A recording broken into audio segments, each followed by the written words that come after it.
Pada video kali ini, kelompok kami akan mempresentasikan mengenai penyimpangan sosial. Pasti kalian ingin tahu kan apa itu penyimpangan sosial? Kalau begitu, ayo kita simak video berikut ini.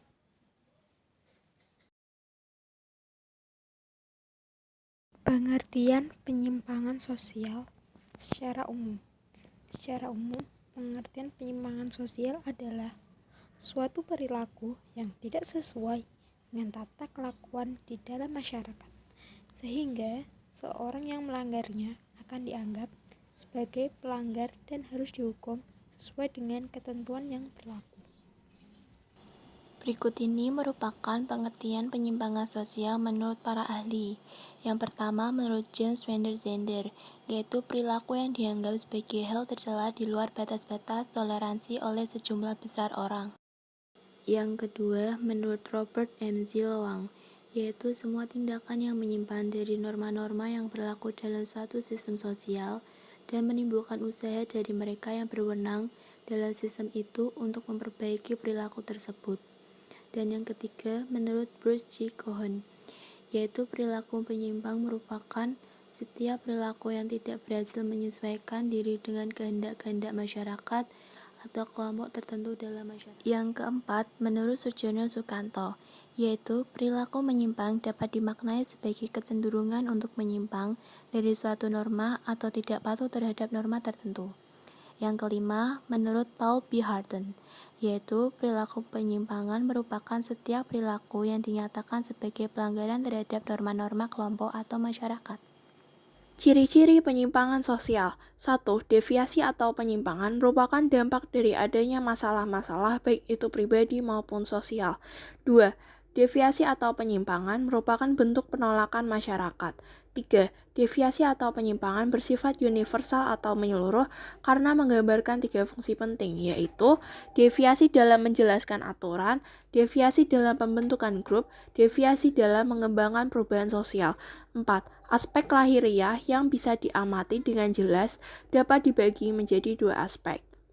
Dalam bentuk verbal melalui kata-kata, kotor, tidak senonoh, makian, dan lain-lain. Dalam bentuk nonverbal, tingkah laku yang terlihat. Bentuk perilaku menyimpang terbagi menjadi 2. 1. Berdasarkan sifat. 2. Berdasarkan pelaku. 1. Berdasarkan sifatnya. Positif. Perilaku menyimpang yang memiliki dampak positif terhadap sistem sosial karena dianggap ideal dalam masyarakat. Negatif.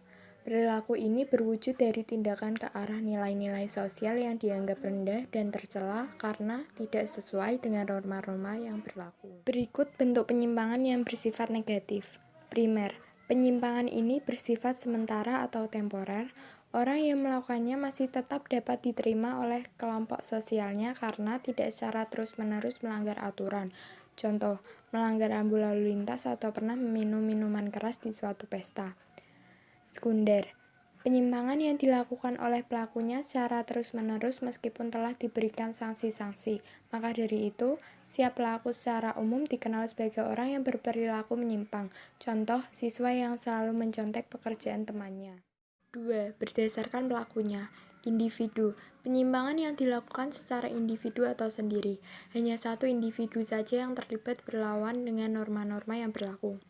Kelompok. Penyimpangan yang terjadi jika tindakannya dilakukan secara bersama-sama di suatu kelompok tertentu. Campuran.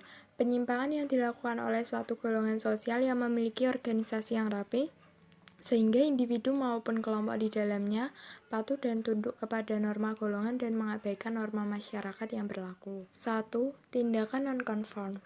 Tindakan yang tidak sesuai dengan nilai-nilai atau norma-norma yang berlaku. Contohnya, meninggalkan jam-jam pelajaran, mengenakan sandal jepit ke sekolah, dan lain-lain. 2. Tindakan antisosial. Tindakan yang melawan kebiasaan masyarakat atau kepentingan umum. Contoh, menarik diri dari pergaulan, tidak mau berteman, keinginan untuk bunuh diri. 3. Tindakan kriminal. Tindakan yang terbukti nyata melanggar hukum tertulis dan mengancam jiwa atau keselamatan orang lain. Misalnya pencurian, perampokan, dan lain-lain. Jenis-jenis perilaku menyimpangan. 1. Kejahatan tanpa korban atau crime without victim. Kejahatan yang tidak mengakibatkan penderitaan pada korban akibat tindakan pidana orang lain. Contohnya berjudi, minum minuman keras, penyalahgunaan narkotika, dan sebagainya. Yang kedua, kejahatan kerah biru atau blue collar crime. Kejahatan yang dilakukan oleh orang-orang golongan rendah. Contohnya, mencuri jemuran, mencuri sandal di masjid, dan sebagainya. Yang ketiga, kejahatan kerah putih atau white collar crime. Kejahatan yang mengacu pada kejahatan orang-orang terpandang atau berstatus tinggi. Contohnya korupsi, kolusi. Yang keempat, kejahatan korporat atau corporate crime. Jenis kejahatan yang dilakukan atas nama organisasi dengan tujuan menaikkan keuntungan atau menekan kerugian. Contohnya, suatu perusahaan membuang limbah beracun ke sungai yang mengakibatkan penduduk sekitar mengalami berbagai jenis penyakit. Yang kelima, terakhir, kejahatan terorganisir, organized crime. Pelaku kejahatan yang melakukan komplotan secara berkeseimbangan dan melakukan berbagai cara untuk mendapatkan uang atau kekuasaan dengan jalan menghindari hukum. Contohnya, komplotan korupsi, penyediaan jasa pelacur. Faktor-faktor penyebab penyimpangan sosial. Yang pertama, faktor internal. Penyebab perilaku penyimpangan ini meliputi integrasi atau tingkat kecerdasan, usia, jenis kelamin, dan kedudukan seseorang dalam keluarga. Contohnya adalah seseorang yang tidak normal dan pertambahan usia. Yang kedua adalah faktor eksternal. Sebab dari penyimpangan ini adalah kehidupan sebuah rumah tangga atau keluarga, pendidikan di sekolah, pergaulan, dan media massa. Contohnya adalah seseorang yang sering melihat orang tuanya bertengkar dan memilih obat-obatan atau narkoba sebagai pelariannya. Berikut faktor pencegahan dalam perilaku penyimpangan. Pencegahan perilaku penyimpangan sosial dilakukan seseorang agar tidak berada dalam suatu kondisi yang merugikan dan berperan dalam pembentukan sikap dan perilaku seseorang.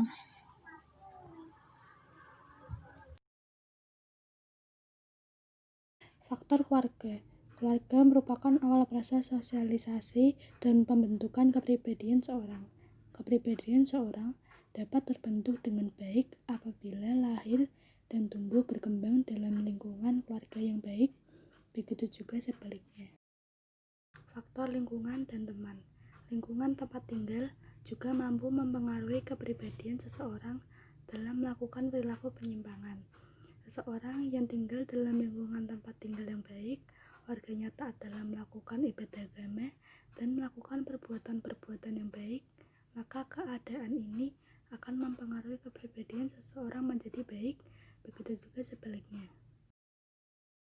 Faktor sekolah. Sekolah menjadi faktor dalam mencegah penyimpangan sosial, karena di sekolah juga dibekali pendidikan moral selain pendidikan umum. Faktor media massa.